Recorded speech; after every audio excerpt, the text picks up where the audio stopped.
Happy summer, Kitsap House. It has been so good to connect with you guys out and about in the neighborhoods this summer and continuing to worship together on Sunday mornings. I hope you've enjoyed some reprieve from the program life of the school year. I wanted to give you some ways to anticipate how we hope to meet together in the fall. As you know, at Kitsap House, we believe that we are a church for our neighbors. So a lot of our life is lived outside in the 24/7 life, not just in the 1 hour that we spend together on Sunday morning. And we plan on keeping that going this fall. I like to say that I feel like I'm a pastor to more than 100 families, and half of them I see on Sunday mornings and half of them I may or may not see on a Sunday morning. And I like that about our community. And what I'm hoping for this fall is more and more integration of our neighborhood life and our worshiping life.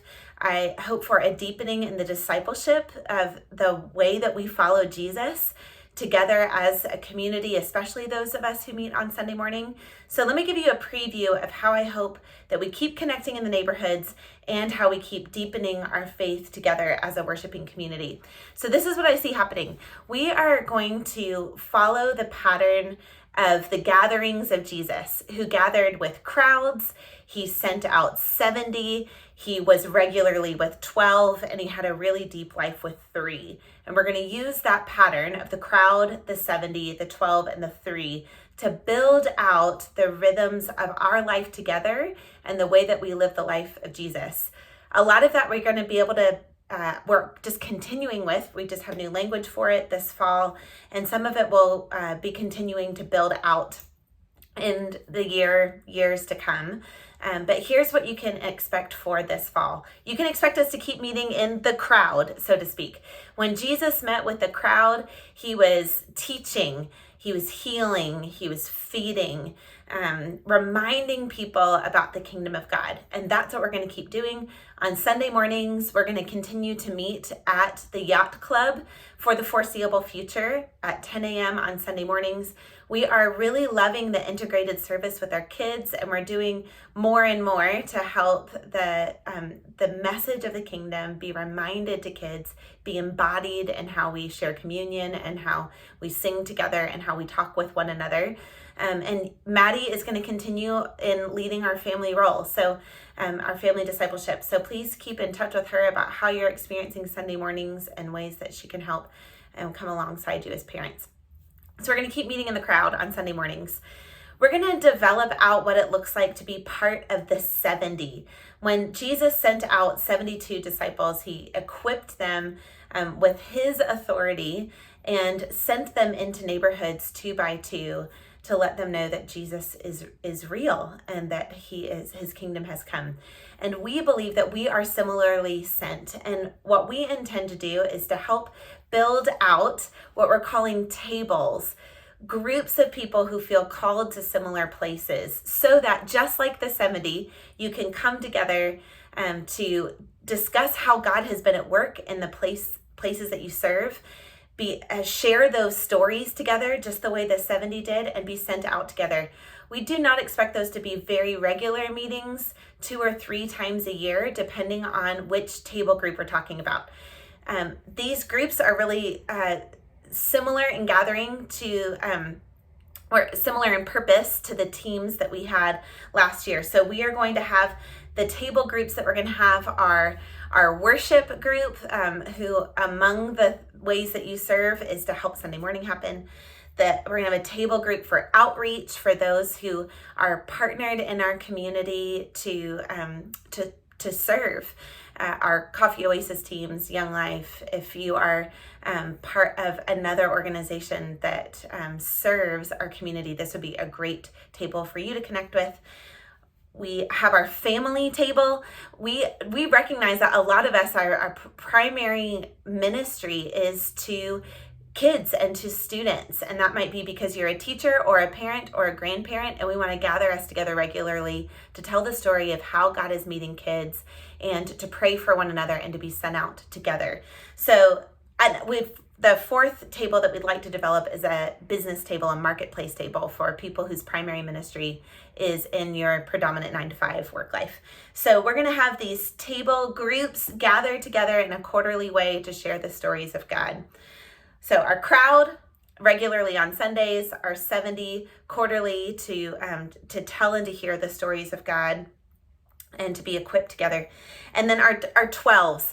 This is where I'm really excited to put in some development energy this year. When Jesus had his 12 disciples, it was for a short season, a called together season of equipping. It was a lot of different kinds of people, but Jesus saw together that they had a season where they needed to learn and grow together. And we want to develop out our groups of 12 people who are together for a specific season of learning and growing. For sure, I want to make sure you are penciling in Monday night as an opportunity to come and to learn with Pastor Larry, the practicing the way of Jesus. It was a curriculum that we did with our residents this past year, where you develop out a rule of life, the rhythms and habits of how you want to follow God. This is going to lead into a commitment to community, to Kitsap House, or you might be more familiar with the language of a membership of the church. So we are becoming our own church in January, and this group of 12 is going to be an equipping place, a short season of learning together the way of Jesus and how we are going to do ministry together as Kitsap House. So please earmark Monday nights as a group of 12 experience I hope you have. We're also going to continue with Alpha and with our resident program here as two other groups of 12. And I see that developing out in the future out of the requests of the 70 for the ways that we are encountering Jesus and the things we still want to learn. I see us developing more shorter season opportunities to learn and grow together in groups of 12.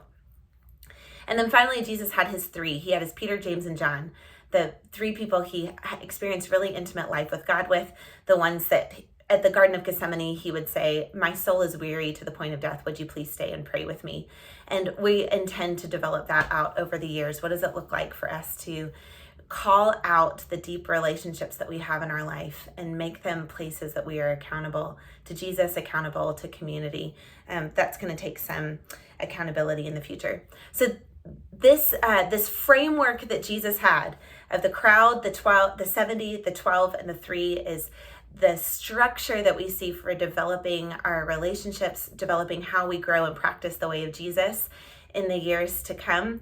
It's not just about how we spend time together, though it especially looks like that with the crowd and the 12 and the 3. It's also about how we are engaged in our neighborhoods together, how we are a church for our neighbors. And I'm particularly passionate about you recognizing that your significant ministry, where you spend your time, is the place where you will meet with God and practice the way of Jesus and let the way of Jesus be known to others. So this is the fall for Kitsap House, Sunday morning, 10 a.m. at Bay Street. Hoping you'll pencil in Monday night to be with Pastor Larry for the formation of our groups of 12 for practicing the way, and be on the lookout for those dates for the quarterly gatherings of the tables where you are feeling like you are participating in the way of Jesus in our community.